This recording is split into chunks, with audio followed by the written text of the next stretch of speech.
Welcome back to the channel. Usually I like my amps and my analog stuff and my little HX effects, pulling it all together to make my favourite ultimate rig. I have a dilemma. There's a couple of fly gigs in my diary and I also have a gig in a theatre this weekend. I have played with them many times before using my old rig. Problem is I have some parameters. I cannot drive there myself. I've got to get a lift, and my backing singer is using a BMW 1 Series convertible. We're going to have all of her shoes, all of them, all of the shoes, and her clothes, her mic stand. I need to bring all of this stuff usually. I normally take 2 electric guitars, normally in the same case, a Fender Deluxe reverb. I take my pedal board, and I usually take quite a load of other things there too, and my clothes. I normally take 2 guitar stands, a mic stand with an iPad stand, an iPad, wireless system. I take my in-ears and some clothes for the gig. So what have I done to try and solve this problem? I've investigated all the different options. I've been looking at the HX Stomp, great bit of kit. I think it's a bit expensive though, especially at the moment. £550 at least for a HX Stomp. For a second-hand model, you're looking at £350. They're really good. They sound ace. And I'm sure you could use it day in, day out. But I just don't need all of that. So I've had a look at Vailton. Vailton have got a really cool option in the GP200 LT. It's great. I've been looking at the Mua offerings. I even looked at the M-Wave, which has this little pedal, but the problem is it's not mains powered, and I don't really want to be relying on batteries. So this is what I've bought. This is my rig. It's an Ampero Mini by Hotone, and it has all the abilities that I've had in the past with a HX Stomp, certainly in terms of amps, IRs, in terms of effects pedals that I'm going to need, the way I need to order them.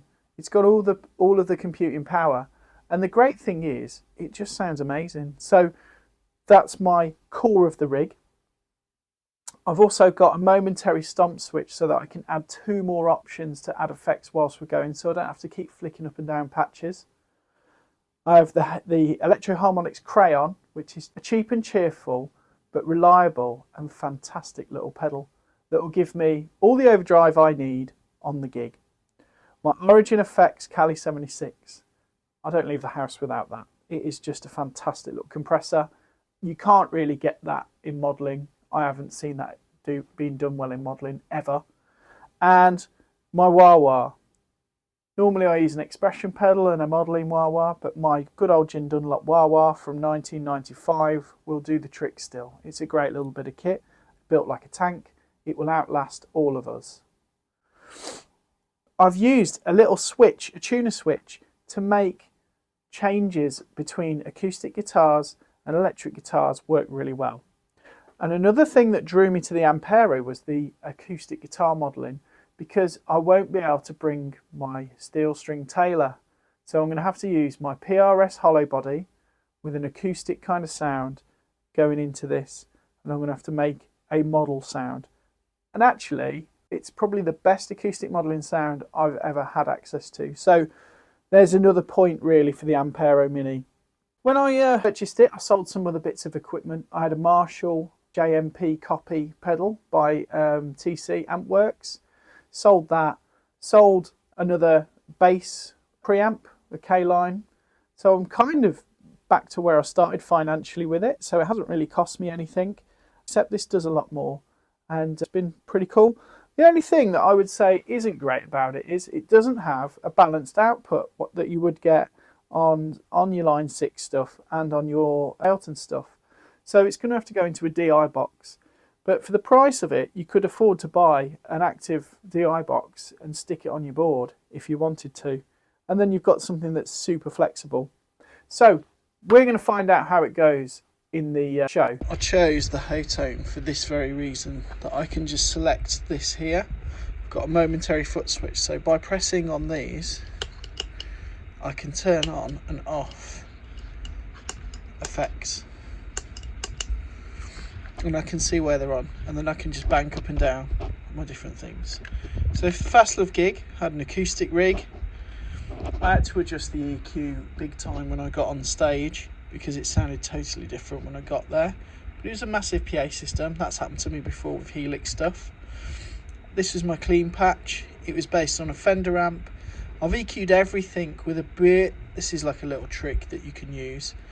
Every time I use modelers, I tend to want to just sort of drop some of the high frequencies just gradually. So I did that sort of logarithmically as the and curved it down. Reverb, cab, noise reduction.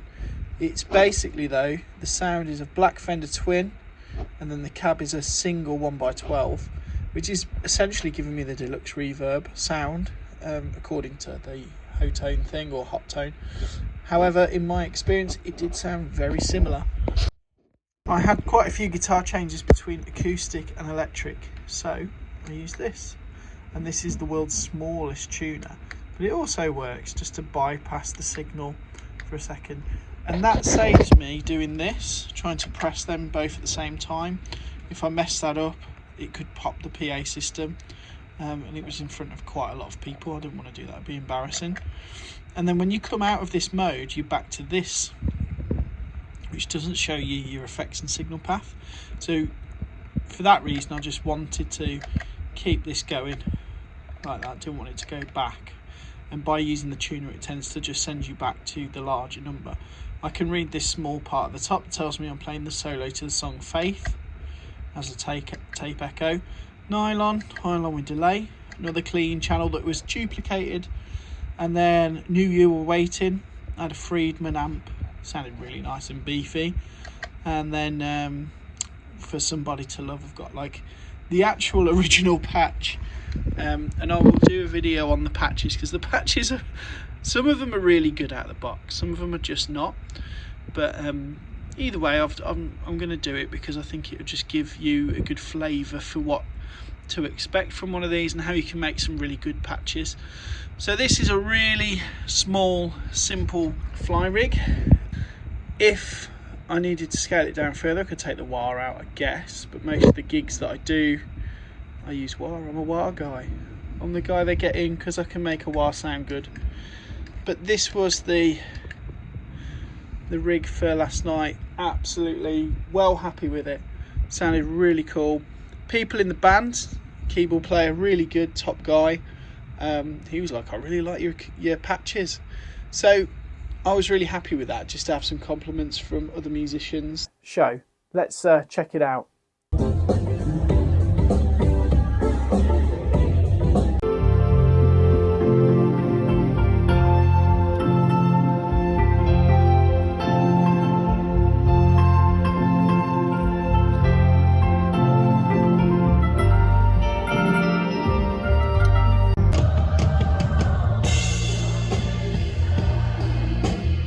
Well, there we have it.